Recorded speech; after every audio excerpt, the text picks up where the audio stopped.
au point numéro 5 sur le rapport annuel d'activité 2020. Justement, on en parlait tout à l'heure. Vous voyez, les transitions s'enchaînent. Sur le rapport annuel d'activité de la société publique locale de l'Agence régionale énergie-climat appelée AREC d'Occitanie. Vous avez dans les documents, je crois, le rapport d'activité 2020. Pas de représentant de l'AREC Occitanie. Votre humble serviteur va essayer de faire le rapport puisque je suis le représentant de la collectivité de Saint-Sulpice depuis 2021 puisque nous avons, rappelez-vous, pris des actions. Au départ, nous nous sommes fait prêter des actions par la région Occitanie, puis maintenant nous sommes titulaires d'actions. Je suis autour de la table au conseil d'administration de l'Agence régionale énergie-climat au titre de censeur. Et donc, je ne participe pas au vote, mais j'entends tous les débats et je participe à l'ensemble des débats. En 2020, donc plutôt en visio. En 2019, c'était au centre-ville de Toulouse, le long du canal. Et puis maintenant, rue Louis Breguet, du côté de l'Est toulousain, puisque l'AREC a déménagé avec l'ensemble de regroupement des bâtiments de l'Occitanie, de la région Occitanie. Je ne vais pas vous passer tous les chiffres détaillés, le rapport, les présentations, le nombre, les mobilités de personnel, etc. Vous dire que 2020 était quand même compliqué pour la REC. Pourquoi? Parce que il a fallu avancer et on était en pleine situation Covid. Ça, c'est le premier des points. Le deuxième des points, c'est le sujet pour la REC qui a été un petit peu compliqué, c'est la crise sanitaire et de se dire que on a eu la crise sanitaire, mais on a eu aussi également le contexte des élections municipales. Rappelez-vous, mars 2020, beaucoup de sociétaires sont des municipalités ou des intercommunalités. Donc ça veut dire un changement de décideur. Donc ça, c'est les deux points qui ont ralenti en tout cas la REC. Il n'empêche que l'ensemble des agents de la REC et puis les élus que nous sommes étions au combat. Donc on s'est réunis 3 fois sur l'année 2020, le 12 mars, le 29 mai, le 24 novembre, pour arrêter les comptes 2019 comme on le fait nous en conseil municipal de Saint-Sulpice, pour changer les administrateurs et renommer des nouvelles personnes, nommer un nouveau directeur également. Et donc ça, vous avez dans le rapport.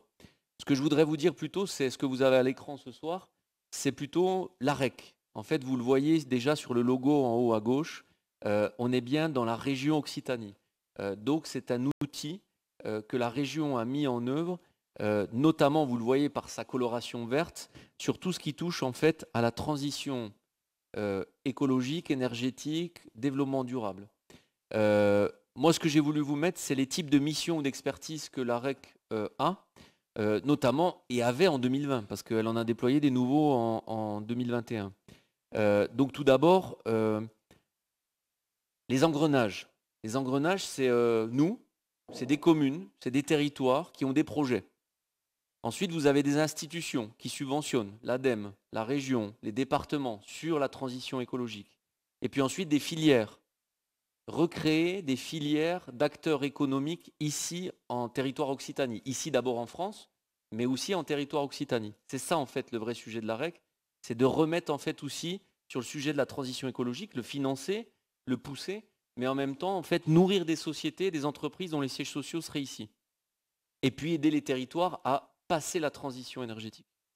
Donc vous l'avez sur la région et ses partenaires, le déploiement d'outils au service des territoires, une dynamique aussi, puisqu'on est sur la stratégie, vous entendrez. Alors on l'entend un peu plus à l'intercommunalité, et moi je l'entends beaucoup en commission, puisque j'y suis vice-président et c'est moi qui la co-préside. On parle beaucoup de région REPOS ou de territoire TEPOS. REPOS, région à énergie positive, TEPOS, territoire à énergie positive. Donc pour que la région Occitanie soit une région à énergie positive, il faut que les territoires se mettent en mécanique. Et d'ailleurs, ça va sur le sujet qu'on vient de passer, notamment avec Éco de 80, et ce que je vous ai présenté. Derrière, je vous parlais de filières, justement, de pouvoir commencer à créer en fait des filières économiques et puis l'accompagnement au projet. Ça, c'est un des sujets. On va peut-être passer l'autre diapo. Forcément, c'est une société publique locale. Elle ressemble un petit peu à ce que vous avez, ce qu'on a sur les bus. Vous savez, la société publique d'un point à l'autre. Donc là, c'est pareil, on génère un chiffre d'affaires réalisé, prévisionnel, et on a d'ailleurs des missions sur des stratégies. Vous avez la stratégie NoWatt, d'ailleurs dont la commune a postulé, mais vous avez également l'accompagnement sur les certificats d'économie d'énergie, les C2E par exemple, et ensuite vous avez aussi l'accompagnement sur les projets tels que le SPIR, on le verra tout à l'heure. Les actionnaires, on peut revenir, voilà, les actionnaires, ben, vous l'avez là dans le graphique en bas à gauche, et puis le camembert en bas à droite, la région est le gros actionnaire de la REC. En fait, c'est la région qui a, on va dire, la plus grosse part de marché. La région, comme on a fait nous dans notre processus, prête des actions ou bien vend des actions à des territoires pour derrière que la REC, puisque c'est une SPL, il y a une partie SEM également, puisse travailler pour ces actionnaires dont nous faisons partie. Pourquoi? Pour des exemples de missions, la mise en place de projets d'énergie renouvelable citoyens, par exemple, l'accompagnement de stratégies de mise en œuvre de rénovation énergétique des bâtiments. J'ai pris ces deux-là parce que typiquement, on vient juste d'en parler. Quand je parlais tout à l'heure de Bernard Capu, qui était le spécialiste de la stratégie de la mise en œuvre des rénovations énergétiques des bâtiments et justement d'économiser sur la commune de Saint-Sulpice, mais également la mise en place de projets photovoltaïques et d'énergie renouvelable sur la commune. Et là, c'était plutôt Maxime Coupet. Donc on a des communes, Haute-Rive, Tarbes, donc elles sont de grande taille, de petite taille, Saint-Sulpice. On a des agglomérations ou des communautés de communes, l'agglomération par exemple de Carcassonne ou bien l'agglomération de Gaillac-Groyer. Et puis ensuite, on peut avoir des PETR, des pôles d'équilibre territoriaux, et puis la région.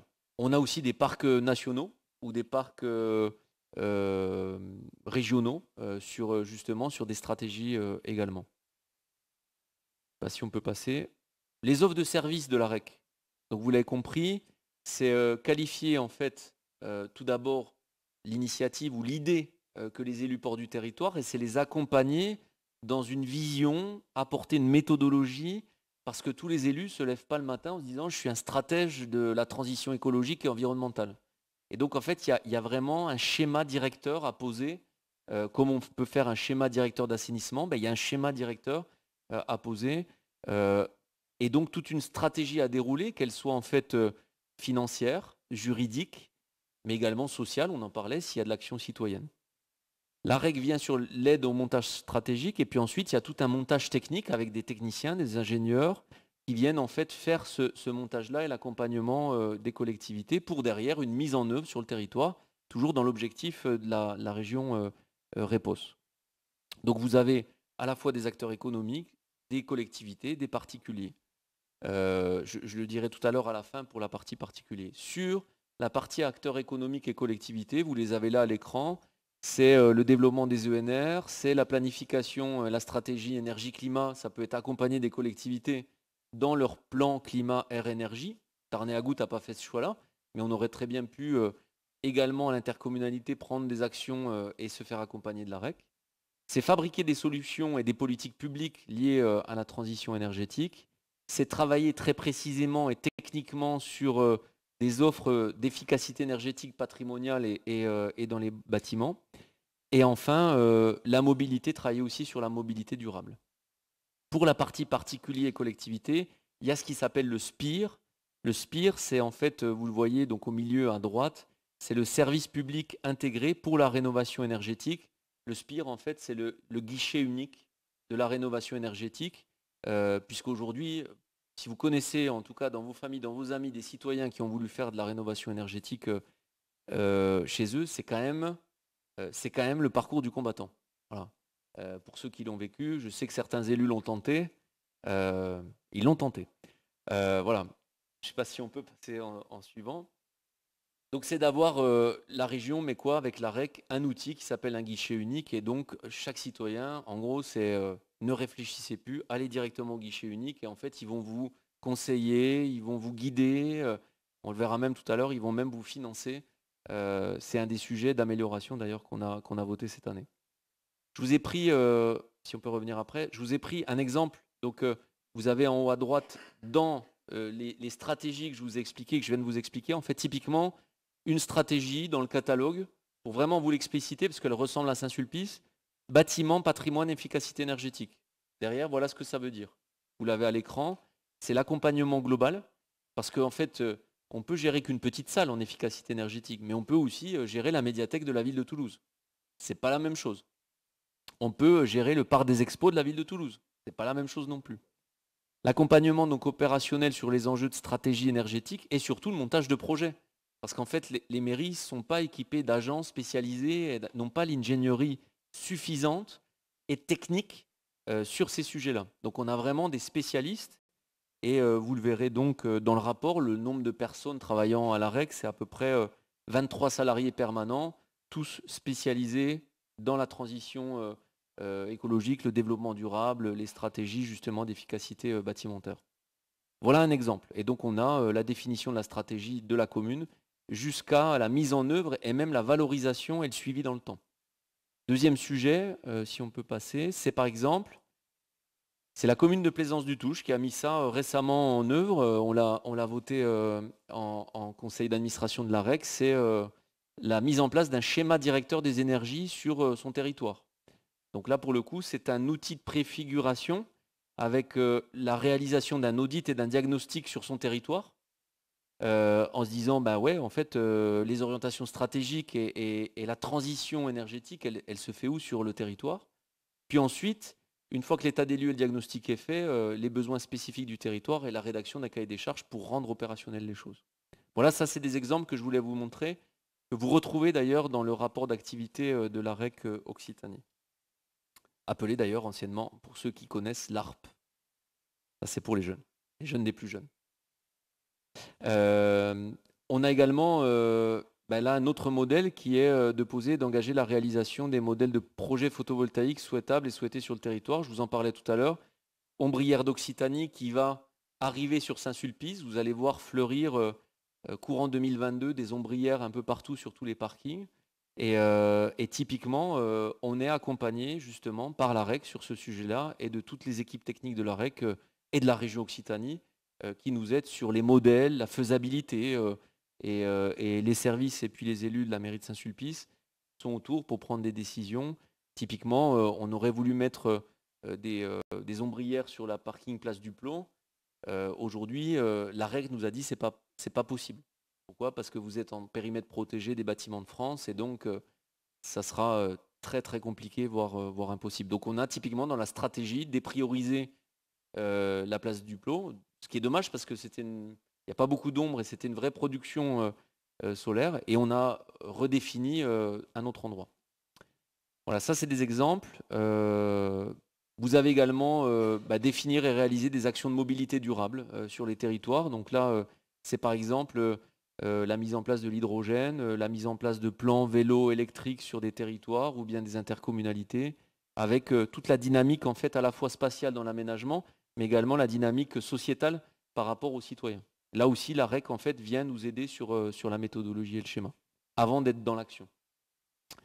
Et enfin, pour terminer, je vous ai dit que je vous parlais du SPIR, puisque le SPIR, c'est quand même un sujet très précis, mais qui est très important pour l'ensemble des citoyens sur la REC. Donc vous l'avez compris, hein, la REC, c'est tous les sujets d'urbanisme, de climat, d'amélioration énergétique.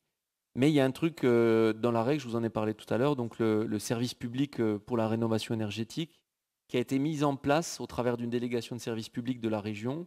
C'est la REC qui le porte. Et la REC, en fait, devient un tiers de financement régional. Tiers de financement égale banque. Donc la REC devient une banque pour les particuliers qui veulent faire de la rénovation énergétique. C'est le service public qui porte en fait l'argent et plus des capitaux privés. C'est un accompagnement tout d'abord technique, je le disais, je parlais de guichet unique, technique et financier. Donc c'est pareil, vous entendez beaucoup des fois des voisins de la famille qui disent ouais mais moi on nous parle de trucs, la isolation, machin, rénovation, mais en fait j'ai peur de me faire avoir en fait. Parce qu'il y a plein de sociétés qui m'appellent. Typiquement, on a un tiers de confiance là. Le guichet unique de la REC, c'est un tiers de confiance parce que c'est le public. Eux ne sont pas là pour faire de l'argent, ils sont là pour accompagner les gens et accélérer la rénovation énergétique parce qu'on sait que dans le plan climat air énergie, un des sujets majeurs, le sujet majeur de la création de carbone en France, notamment dans nos territoires, c'est d'abord le bâtiment. Dans sa construction, mais dans sa vie. Pourquoi? Parce que les gens construisent des grandes maisons et souvent avec des énergies fossiles. Mais je ne veux pas caricaturer. Une offre de tiers de financement permettant de proposer des prêts adaptés, justement par rapport aussi aux situations et du reste à charge pour les citoyens, et une caisse d'avance qui permet donc de financer des travaux. C'est des objectifs 2000-2024, 2020-2024, avec donc 4200 rénovations performantes de logements privés, 70 millions de prêts directement insufflés auprès des ménages, c'est-à-dire dans l'économie réelle, et 130 millions de travaux accompagnés. Le SPIR, c'est également, je ne sais pas si on peut mettre la suite, voilà. C'est une activité très réglementée, très régulée, parce que tout le monde ne peut pas se lever un matin en se disant bah, je suis une région, je vais monter une banque et puis je vais commencer à financer. C'est très régulé parce qu'il a fallu passer des agréments tout 2020. Donc en fait, toutes ces réunions qu'on a fait en 2020, c'était ces sujets-là. Alors certes, c'était en visio, c'était pas facile, mais en fait, on a, l'ensemble des élus régionaux, travaillé sur ces sujets-là. Pourquoi? Pour d'abord avoir un agrément d'établissement, c'est la Banque de France qui finance, puis ensuite d'avoir, je vous parle de millions d'euros, pas de centaines d'euros. Donc là, il y a la Banque européenne d'investissement, la BEI, qui vient nous y aider. Et ensuite, avec son assistance technique d'ailleurs, et puis ensuite, vous avez la région Occitanie par le choix qu'elle a fait en termes de délégation de services publics, avec un capital de 40 millions d'euros donné directement à la REC. Pourquoi? Pour répondre aux exigences d'avoir des fonds propres.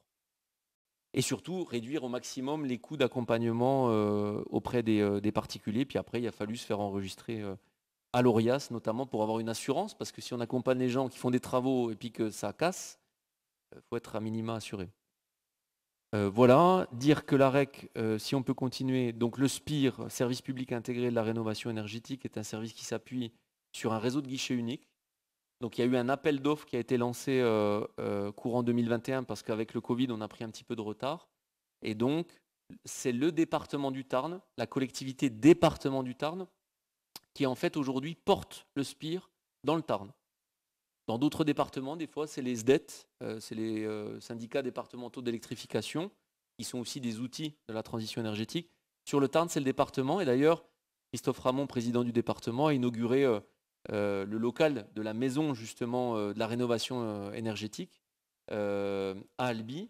Et ensuite, là, nous sommes dans, et je vous en parlerai sûrement l'année prochaine, nous sommes en 2021 en train de justement maintenant de déployer dans les intercommunalités, notamment sur la Maison France Service à Saint-Sulpice et sur la Maison France Service à Lavore pour Tarn-et-Gagout, pour avoir des permanences et que les gens puissent venir au plus près du territoire, au plus près de chez eux, pour avoir ce guichet unique et accélérer la rénovation énergétique.